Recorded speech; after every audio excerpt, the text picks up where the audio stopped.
একটা সবুজ জঙ্গলে থাকতো একটি ছোট্ট বাদর। সে খুব গরিব ছিল, কিন্তু তার মনটা ছিল খুব ভালো। প্রতিদিন সে স্কুলে যেতে চাইত, কিন্তু পুরনো জামা আর ছেঁড়া ব্যাগ দেখে অনেকে তাকে নিয়ে হাসাহাসি করত।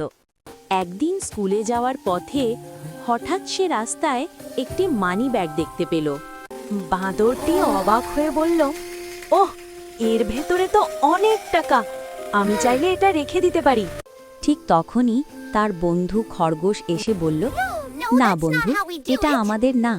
সৎ মানুষ কখনো অন্যের জিনিস নেয় না। বাদরটি একটু চুপ করে ভাবল, তারপর মুচকি হেসে বলল, তুমি ঠিক বলেছ, ভালো মানুষ হতে হলে সৎ হতে হয়।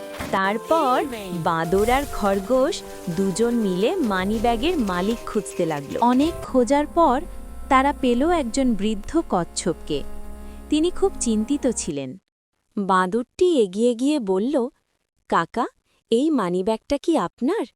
মানিব্যাগটা হাতে পেয়েই কচ্ছপের চোখে পানি চলে এলো। তিনি বললেন, তোমরা সত্যিই খুব ভালো শিশু। হঠাৎ আকাশ থেকে আলো নেমে এলো। জাদুর মতো বাঁদরটি পেল নতুন স্কুল ব্যাগ, আর খরগোশ পেল চকচকে একটি ঘড়ি। বাঁদরটি খুশিতে বলে উঠল, সততা কখনো বৃথা যায় না।